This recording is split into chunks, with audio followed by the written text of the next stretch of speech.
My best friend abandoned her baby with me. Now she's back to take her for a trust fund inheritance after her mother-in-law's death. We were freshmen at State University in 2013, which is when I first met Olivia. Our first encounter occurred when she wanted to borrow my notes after missing class due to the flu. We were both majoring in computer science. Following that, we began attending lectures together and eventually found ourselves in the same study group. We had a close-knit group of friends during our first 2 years of college.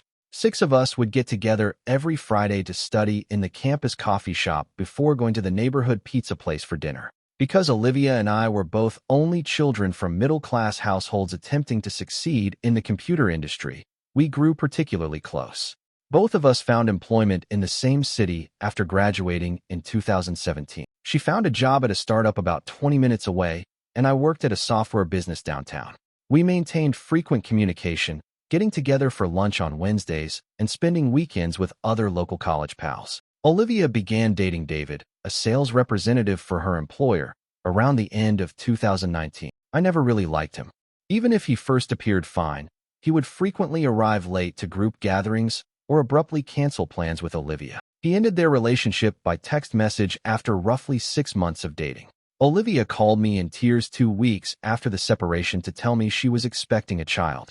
David quickly blocked her number and moved to his company's office in a different state after she told him.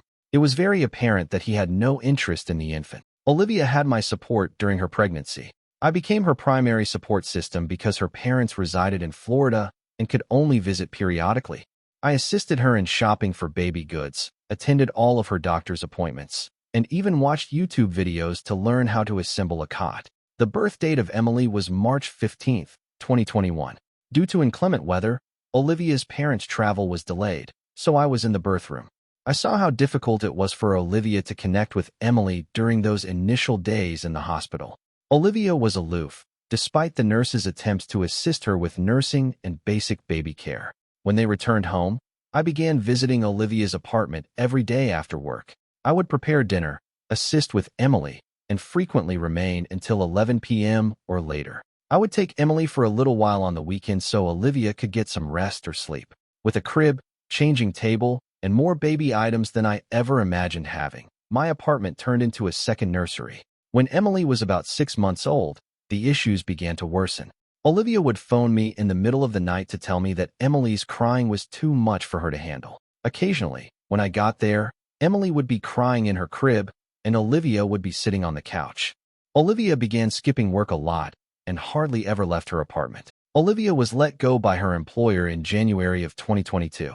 She started skipping work without warning after using up all of her sick days. Things truly took a turn for the worst at that point. She stopped taking calls from relatives and friends. Unwashed laundry was all around her flat, and unclean dishes were piled up. At 3 o'clock in the morning on February 12, 2022, Olivia gave me a call. I could hardly understand her since she was crying so much. She claimed Emily deserved more and that she was a bad mother. She pleaded with me to let Emily stay for a few days so she could get her act together. I was concerned about both of them, so I agreed. The following morning, Olivia delivered Emily to my flat along with 3 big bags of supplies and clothing. After giving Emily a deep embrace, she hurried off, promising to call shortly. At the time, Emily was 10 months old. Olivia texted every day throughout the first week to inquire about Emily. She wanted to know if Emily missed her, if she was eating well, and if she was sleeping well. Every time, I replied with pictures and updates. Her texts decreased in frequency and length throughout the second week. By the third week, when I asked her when she would return, she would only respond with a single word. A month later, she stopped answering altogether. I made every effort to get in touch with her. She had moved out when I tried to reach her via phone, text, email, and even in person at her apartment. She hadn't contacted her parents either. Despite my worries, I had to concentrate on Emily. I hired a part-time nanny to assist during video conferences and changed my work schedule to spend more time at home. Emily fared remarkably well. She was a cheerful baby all the time, and it seemed like having a regular routine helped. At about this time, she began referring to me as Dada. I initially attempted to correct her, but my mother claimed that since I was her primary caregiver, it was only normal. I got a certified letter from a law firm 3 months after Olivia left. In the legal forms in the packet, Olivia was asking me to adopt Emily and renounce her parental rights. In a brief letter, she expressed her inability to become a mother and her belief that Emily would live a better life with me. I contacted a family lawyer right away to manage the adoption procedure. The lawyer stated that adoption was feasible because I had been Emily's primary caregiver for months and Olivia was voluntarily renouncing her rights. We had to conduct background checks, have social workers visit homes, and post notices in newspapers. Emily officially became my daughter on September 15, 2022, after a 4-month process. After that, life settled into a comfortable pattern. In order to be more accessible, I made the decision to work from home permanently 3 days a week. Emily began attending a local preschool, which she adored. Her professors praised her for being well-adjusted and gregarious, and she made friends easily. Every month, my parents travel from Ohio to visit us. They showered Emily with gifts and attention, embracing their role as grandparents. Every time Olivia's parents call to see how Emily is doing, I send them pictures and updates. They never put any pressure on me regarding Olivia since they understand that I am now Emily's father. As a single father, dating has been fascinating. I usually scare women away right away or pique their curiosity because I'm always honest about having a daughter. Emily is my top priority, and I won't compromise on that. As a result, my 2 romances, each lasting a few months, terminated. Up until last week, everything was good. A knock on the door interrupted my work in my home office. Emily was enrolled in preschool. Olivia was standing there when I opened the door, and she didn't look at all like I remembered her. She appeared healthy, had well-groomed hair, and wore pricey clothing. She said that she had received assistance and was now prepared to become a mother. She had been attending therapy and was doing well as a project manager. Her goal was to regain custody and begin seeing Emily. Since she had revoked her rights and I had legally adopted Emily, I informed her that was not feasible. She broke down in tears, admitting that she had erred and that her despair had prevented her from thinking clearly at the time. She became irate and threatened to get a lawyer when I refused to back down. She promised to provide evidence that she was forced to renounce her rights. I instructed her to get out and that my lawyer would have to handle any correspondence. I'm worried now. Emily is content, safe, and thriving in our life together. She has no memory of Olivia. I had to share this somewhere, but I've already phoned my lawyer to be ready for whatever Olivia might try. I will not allow anyone to take my kid away. Update 1. Since I last posted, a lot has transpired. Olivia sued, saying she had terminated her rights when untreated postpartum depression was plaguing her. A 15-page affidavit from her attorney described how I allegedly exploited her mental state to remove Emily from her. The text exchanges from 2021 to 2022 that were contained in the dossier showed Olivia requesting my assistance with Emily. Even back then, her lawyer misrepresented these messages to suggest that I was attempting to become Emily's parent. They also claimed that I had been preparing to obtain custody all along because I had baby goods at my apartment. After Olivia reached out to our former college pals, they became interested. According to some of their Facebook posts, I stole Olivia's baby. Our study group member, Tom, called me and told me that I should realize that Olivia was ill when she gave up Emily. After I declined to talk about letting Olivia see Emily, Lisa, another college acquaintance, blocked me on all social media. However, not everyone took Olivia's side. In a lengthy Facebook post, my friend Mark, who had frequently assisted me with Emily, described how Olivia had utterly abandoned Emily and disregarded all of my attempts to get in touch with her. He provided screenshots of our attempts to contact her that went unanswered. Emily's preschool has been in a tense situation. The director called me last Tuesday to let me know that Olivia had been keeping an eye on Emily while they were playing outside. She claimed to be Emily's mother and asserted the right to see her from the personnel. She gave them old pictures of herself with baby Emily when they asked for identification. She refused to leave when the school security guard urged her to.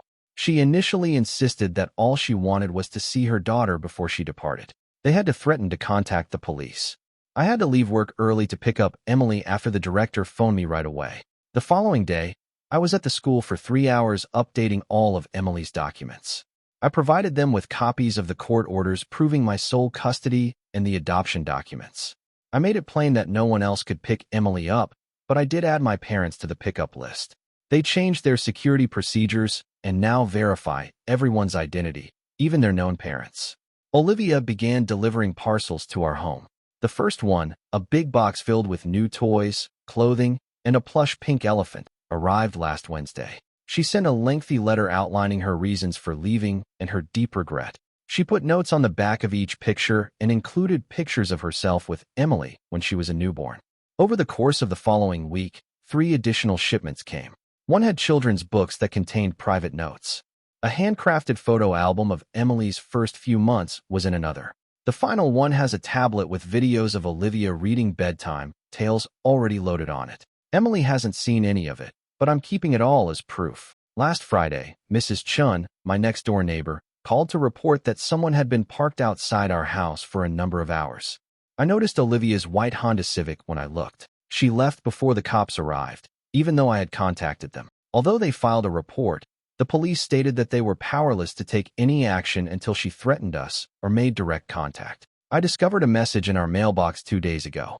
Olivia noted that in order to give Emily afternoons free, she had adjusted her work schedule. She provided a thorough plan outlining how she intended to begin with monitored visits before progressively moving on to overnight stays. I will continue to fight until I get my daughter back, she said at the end of the note. Emily has begun to ask questions that I find difficult to respond to. At school, she noticed Olivia observing her and inquired about the identity of the woman. Emily continually brings up the fact that I used to know her, even after I told her otherwise. Emily inquired yesterday if the woman would take her away. She no longer wants to attend school and has grown needy. My parents offered to let us spend some time with them in Ohio. It would be safer for them to reside in a guarded community. I thought about it, but moving would require removing Emily from her friends and school.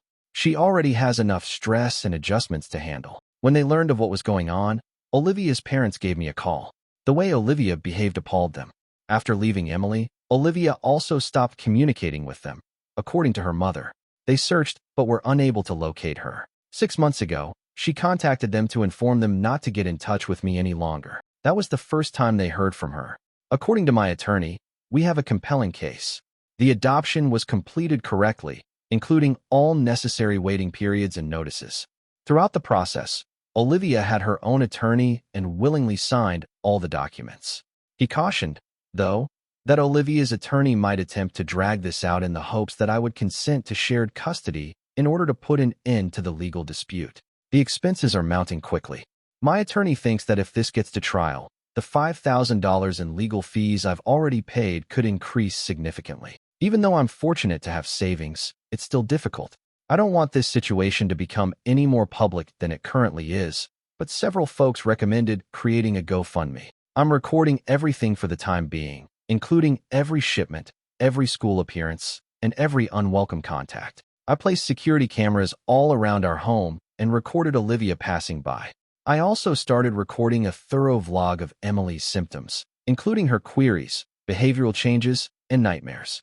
Observing Emily's fear and confusion is the most difficult aspect. Every time someone knocked, she used to dash to the door. She is now hiding in her room. She constantly asks me to swear that I won't abandon her the way her last mother did. I had no idea that she was aware that Olivia was her other mother. She must have heard something in school, I suppose. I want this to stop, yet I refuse to comply with Olivia's demands. Emily is my daughter, and she has known me for the majority of her life as her only father. If someone decides they want to have children right away, I won't allow them to ruin her life. Update 2. Olivia's unexpected interest in Emily can be explained by something significant I learned about her. I received a Facebook message from Rachel, a nurse who used to work with Olivia at her previous hospital employment. She informed me that Olivia is now married to a wealthy Boston businessman and had another child 6 months ago. I received screenshots of Olivia's picture-perfect life from Rachel's private social media sites. She publishes pictures of her new baby boy, writes about charitable activities, and resides in a big house in a wealthy suburb. She discusses how parenthood transformed her life and the pleasures of being a first-time mother in each post. As Olivia's supervisor, Rachel had access to Olivia's old work emails, which contained the most crucial information. Olivia talked about her mother-in-law's final illness and a family trust fund that would be given to all of her grandkids upon her passing in these emails from 8 months ago. My lawyer did additional research and discovered more information. Last year, Olivia wed Robert Anderson in Massachusetts. His family operates a series of upscale auto dealerships. Robert and his whole family were informed by Olivia that she had never been married or had children. For more than a year, She has been sharing on social media about her first experiences with parenthood and her new baby. We also learned that precisely 1 week after Robert's mother passed away, Olivia began her custody battle. Olivia's mother-in-law left a multi-million-dollar trust fund designated only for her biological grandkids. Each grandchild receives an equal share at turning 25 in accordance with the conditions of the trust. Things began to make sense when the time frame was reviewed. 2 weeks before her mother-in-law's passing, Olivia started passing our house on her way home. Only a few days after the death, the custody lawsuit was filed. She wants Emily to inherit something, but she isn't attempting to get Emily back because she wants to become a mother. Rachel sent us Olivia's text chats with her friend Kate, which contained the most unsettling evidence. Olivia noted that she had to bring Emily back before the specifics of the trust money were decided. She discussed how she could explain Emily's existence to Robert by claiming that she had previously been too embarrassed to do so. She even intended to claim that while she was starting her career, she had temporarily placed Emily in my care.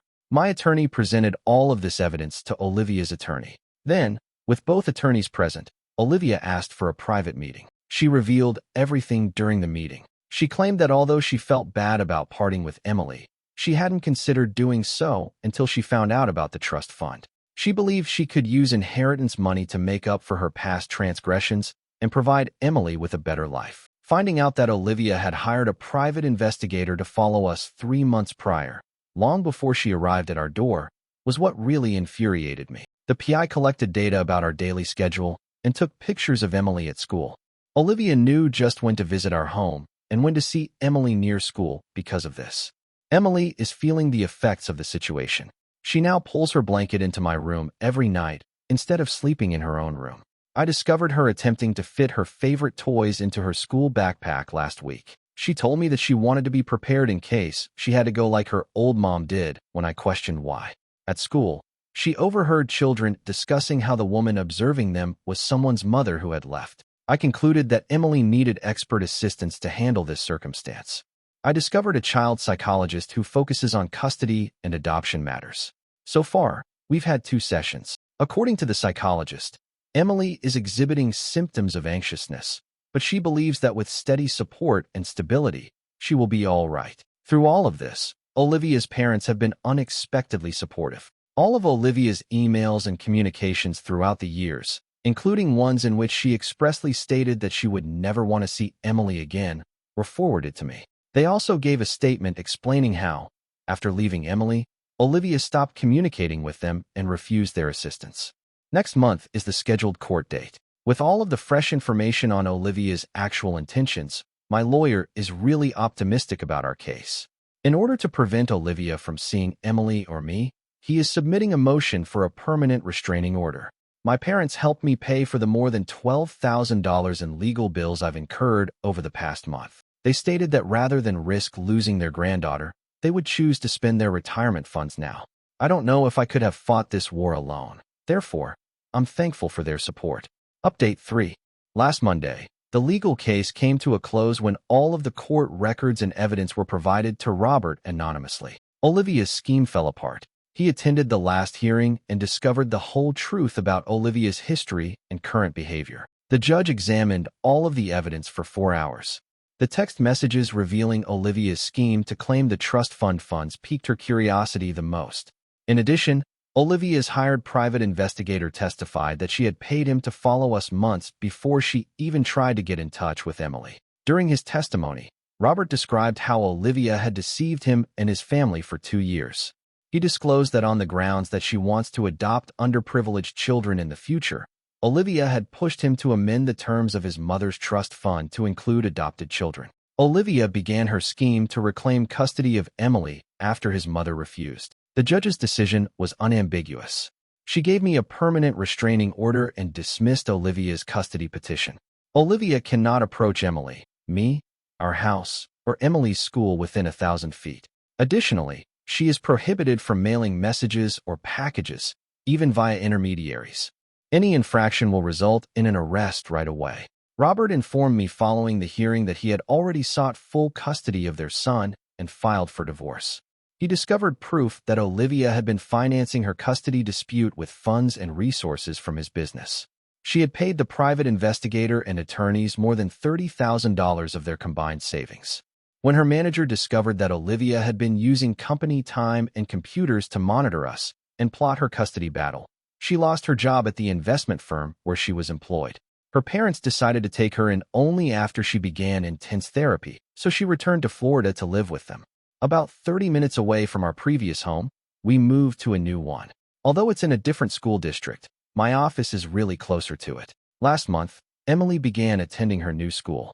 The principal is fully aware of our predicament, and the school has outstanding security precautions. In her class, Emily has already met 3 new pals. I was able to explain everything to Emily in an age-appropriate manner with the assistance of the child psychologist. We informed her that Olivia, her original mother, was unable to care for her, so she picked me to be her father. I was finally able to reassure Emily that no one would ever take her away when she questioned whether Olivia would take her away. Although Emily still occasionally sleeps in my room, the nightmares have largely ended. Her new teacher reports that she is adjusting well and that she is once again being her happy self at school. To make her feel more at ease in the new home, she sketched a portrait of our family last week, which only included her, me, and our acquired pooch, Max. Emily continues to get birthday and Christmas gifts from Olivia's parents. They just ever email me to see how she's doing and respect our boundaries. They have always been supportive of my adoption of Emily, so I send them pictures and updates every few months. I had to pay almost $40,000 in legal expenses for the entire thing, but it was well worth it to keep Emily safe. Last month, I received a promotion from my company, which aids in the financial recuperation. More significantly, we may now enjoy our lives without worrying about what others are doing. We are grateful to everyone who helped us get through this. No one can ever again question that Emily is my daughter in any meaningful manner. We're together, content, and secure. That is all that is important. Thank you for watching. If you haven't subscribed yet, please do so and hit the notification bell to stay updated with more shocking real-life stories happening around you.